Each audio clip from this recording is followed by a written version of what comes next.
Welcome back. My name's David, and this is Forsaken Steel. Today we'll be taking the fuel tank out of this third-gen Camaro and see if we can't weld up the hole in the floor and fix any small rust holes we have in the floor. Anyways, let's get to work.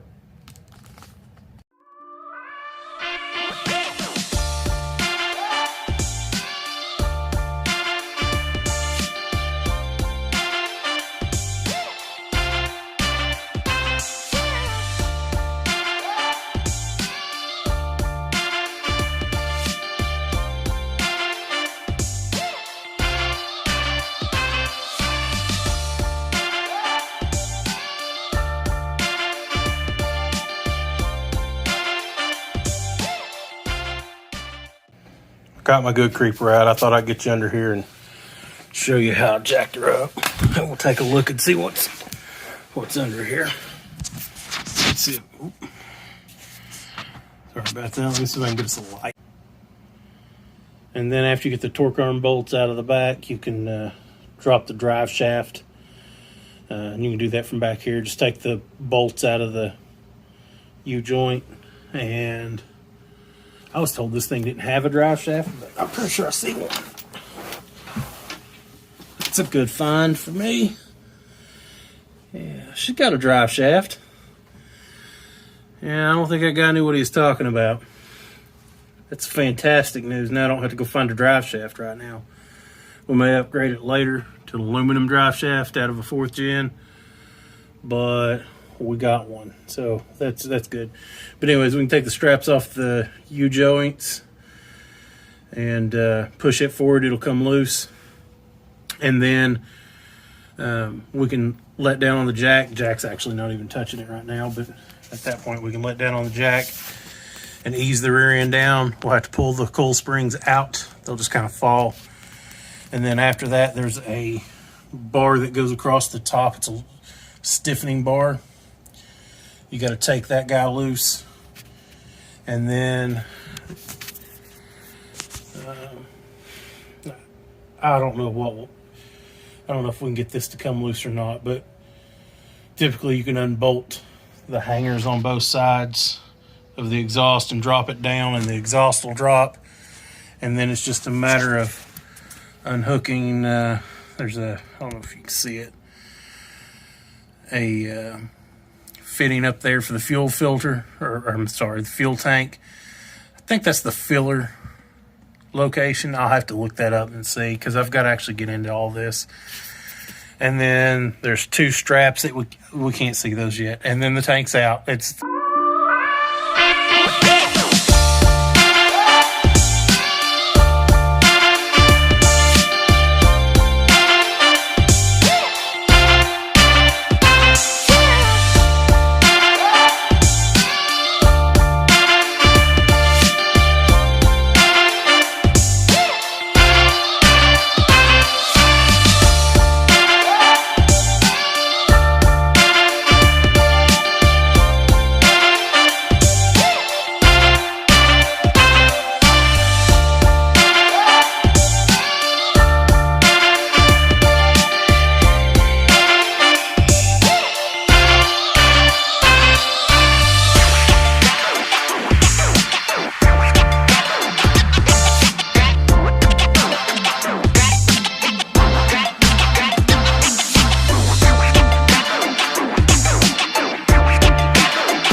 So that sway bar end link is really in there. So I'm gonna get a Sawzall with a metal blade and just cut that dude off. I've got a new one for it anyways. I couldn't find a metal cutting blade, so here we go.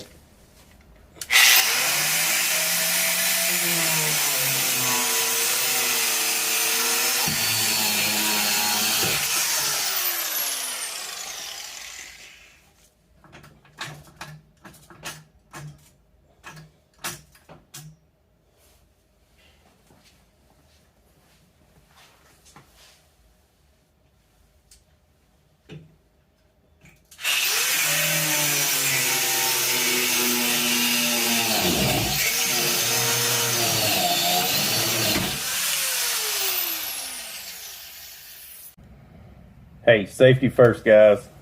That's right, safety first. See that? While I was cutting that second sway bar end link, it got in a bind, destroyed that. Of course, I had my safety gear on, so I wasn't too much worried about it. But, yeah, you got to be careful. There's a reason why these things have the nickname of Death Wheel.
Okay, so I finally got this tank out. The camera died as I was pulling it, but it's a fight. It's definitely a fight. This thing is probably half full of very varnished, nasty smelling fuel. So I'm gonna have to get that out of there just so I can get rid of this tank. I'll open it up. I'll show y'all what's in it once we get it open, but I'm sure that it's full of rust. And there's the tank we're gonna put in it with the LS style fuel pump and lines and a plastic tank, so there shouldn't be any rust in that. Anyways, thought I'd share that with y'all and give you a little update. I'm getting ready to set the car down and we'll see if we can't fix some of the metal work. So that's the bottom of this tank. You can't even see the worst parts of it, I don't think.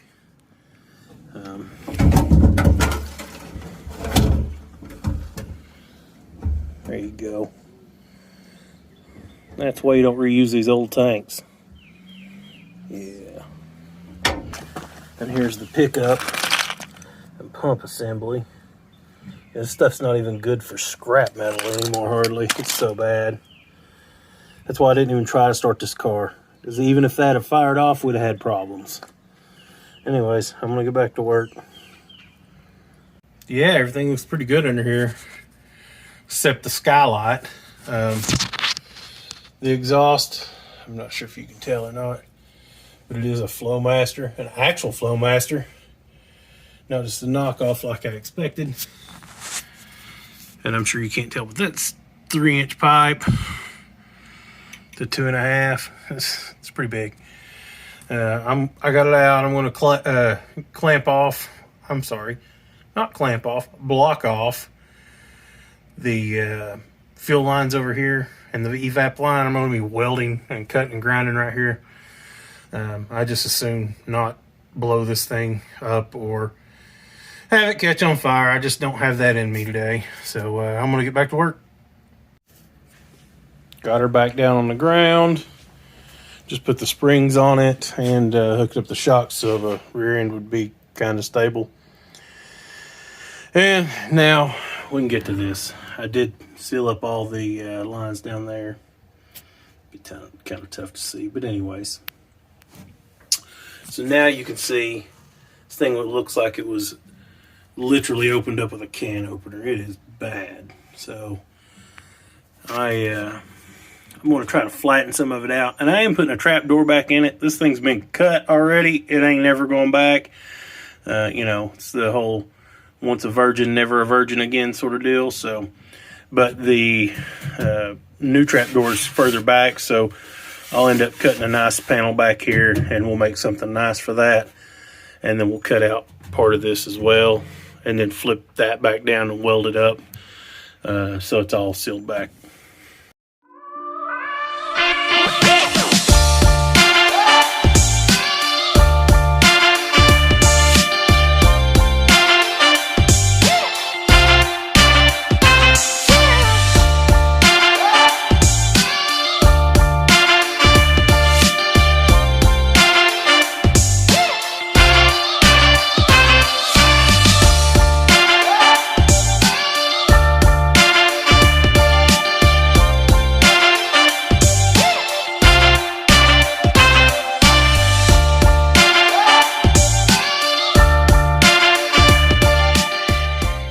Get you in here and show you how well they cut this dude open. Yeah, looks like a can opener maybe. I don't really know how you get an opening cut that badly, but I'm going to get in here with some vice grips and try to straighten this out to where we can possibly weld it back together.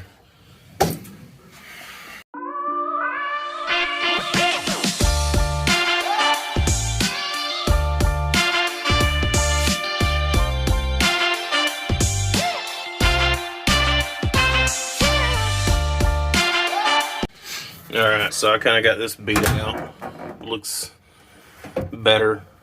At least I can cut and weld this now. I would like to show you this. I got in a hurry. You gotta not get in a hurry, guys. Look at the stupidness I did. Yep, 2 blades on that cutoff wheel.